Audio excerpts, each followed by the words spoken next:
ನೋಡಿ, ಧರ್ಮಸ್ಥಳ ಕೇಸ್ ವಿಚಾರಕ್ಕೆ ಬರೋಣ. ಧರ್ಮಸ್ಥಳದ ಗ್ರಾಮದ ಸುತ್ತಮುತ್ತ ನೂರಾರು ಶವಗಳನ್ನು ಹೂತಿಟ್ಟಿದ್ದಾನೆ ಈ ಮಾಸ್ಕ್ ಮ್ಯಾನ್ ಚಿನ್ನಯ್ಯ ಅಂತ ಬುರುಡೆ ಬಿಟ್ಟಂತಹ ಈ ಗ್ಯಾಂಗ್ನ ಷಡ್ಯಂತ್ರ ಕೇಸ್ ವಿಚಾರ ಸಂಬಂಧ ಮೂಲ ಪ್ರಕರಣವನ್ನ ರದ್ದು ಮಾಡಿ ಅಂತ ಹೇಳಿಬಿಟ್ಟು ತಿಮುರಿಡಿ ಗ್ಯಾಂಗ್ ಒಂದು ಅರ್ಜಿಯನ್ನು ಸಲ್ಲಿಸಿತ್ತು. ಆ ಅರ್ಜಿಯ ವಿಚಾರಣೆ ಇವತ್ತು ಹೈಕೋರ್ಟ್ನಲ್ಲಿ ನಡೆಯುತ್ತೆ. ತಿಮರೋಡಿ, ಮಟ್ಟಣ್ಣ, ಜಯಂತಿ ಇವರು ಸಲ್ಲಿಸಿರುವಂತಹ ಅರ್ಜಿ, ತಾವು ಕೊಟ್ಟಂತಹ ಕೇಸು, ಆ ಪ್ರಕರಣ ಅದನ್ನ ರದ್ದು ಮಾಡಿ ಅಂತ ಹೇಳಿ ಕೋರಿದ್ದಂತಹ ಅರ್ಜಿಯ ವಿಚಾರಣೆ ಇವತ್ತು ಹೈಕೋರ್ಟ್ನಲ್ಲಿ ಹೈಕೋರ್ಟ್ನಲ್ಲಿ ಆಗುತ್ತೆ. ಈ ಅರ್ಜಿಯ ವಿಚಾರಣೆ ಏನೇನಾಗುತ್ತೆ ಇವತ್ತು ಹೈಕೋರ್ಟ್ನಲ್ಲಿ ಡೀಟೇಲ್ಸ್ ಕೇಳ್ತೀನಿ ನಮ್ಮ ಪ್ರತಿನಿಧಿ ರೂಪೇಶ್ ಹತ್ರ. ರೂಪೇಶ್, ಇವತ್ತೇನೇನಾಗ್ಬೋದು ಈ ತಿಮರೋಡಿ ಗ್ಯಾಂಗ್ನ ಅರ್ಜಿಯ ವಿಚಾರ ಸಂಬಂಧ ಹೈಕೋರ್ಟ್ನಲ್ಲಿ? SIT ತನಿಖೆ ಸಂಬಂಧಪಟ್ಟಂತೆ ಒಂದು FIR ದಾಖಲಾಗುತ್ತೆ. ಧರ್ಮಸ್ಥಳ ಪೊಲೀಸ್ ಠಾಣೆಯಲ್ಲಿ FIR ದಾಖಲಾಗುತ್ತೆ. ಆ FIR ಅನ್ನು ಚಿನ್ನಯ್ಯ ಕೊಟ್ಟಿರ್ತಾನೆ. ಅದಾದ ಬಳಿಕ ಆ FIR ಸಂಬಂಧಪಟ್ಟಂತೆ ಚಿನ್ನಯ್ಯನ ಬಂಡವಾಳ ಬಯಲಾಗ್ತಾ ಇದ್ದಂತೆ ಅದೇ FIR ಗೆ ಧರ್ಮಸ್ಥಳ ವಿರುದ್ಧ ಷಡ್ಯಂತ್ರ ಮಾಡಲಾಯಿತು ಅನ್ನುವಂತ ವಿಚಾರವನ್ನ ಸೇರಿಸಲಾಗುತ್ತೆ. ಯಾಕಂತ ಹೇಳಿ ಸುಳ್ಳು ಸಾಕ್ಷ್ಯಗಳನ್ನು ಕ್ರಿಯೇಟ್ ಮಾಡಿದ್ದು, ಸುಳ್ಳು ಹೇಳಿಕೆಯನ್ನು ದಾಖಲು ಮಾಡಿದ್ದು, ಸಾಕ್ಷ್ಯನಾಶ ಮಾಡಿದ್ದು ಕೇಸನ್ನು ಹಾಕಲಾಗುತ್ತೆ.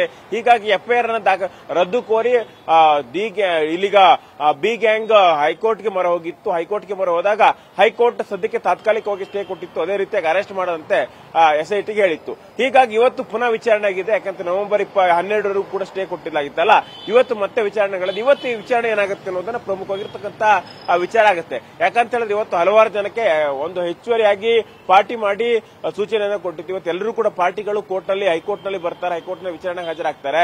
ಈ ಸಂದರ್ಭದಲ್ಲಿ ಇವತ್ತು ಆ ಕೇಸ್ಗೆ ತಡೆ ಕೊಟ್ಟಿದ್ದಾರಲ್ಲ, ಆ ತಡೆಯನ್ನು ವೆಕೇಟ್ ಮಾಡಬೇಕು ಅಂತೇಳಿ ಮನವಿಯನ್ನು SIT ಪರ ವಕೀಲರು ಮಾಡಬಹುದು. ಯಾಕಂತ ಹೇಳಿದ್ರೆ ಮಹತ್ವದ ಕೇಸ್, ಧರ್ಮಸ್ಥಳವನ್ನು ವಾಮಾಗೋಚರವಾಗಿ ನಿಂದನೆ ಮಾಡಿ ಧರ್ಮಸ್ಥಳನೇ ಕೆಟ್ಟ ಹೆಸರು ತರಬೇಕು ಅಂತ ಮಾಡಿದಂತ ಪ್ರಯತ್ನಗಳು, ಅದೇ ರೀತಿ ವೀರೇಂದ್ರ ಹೆಗಡೆ ಕುಟುಂಬ ಅವರು ಇರಬಹುದು, ಅದೇ ರೀತಿಯಾಗಿ ಧರ್ಮಸ್ಥಳದ ಎಲ್ಲರಿಗೂ ಕೂಡ ಬೈಯುವಂತ ಕೆಲಸವನ್ನು ಮಾಡಿದ್ದಾರೆ.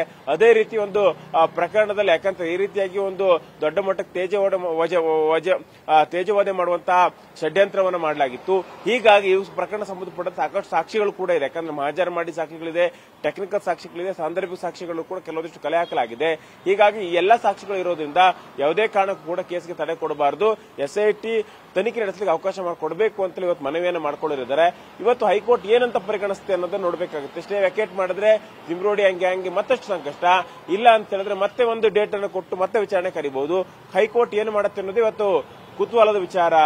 ಶರತ್, ಥ್ಯಾಂಕ್ ಯು ರೂಪೇಶ್ ಡೀಟೇಲ್ಸ್ಗಾಗಿ.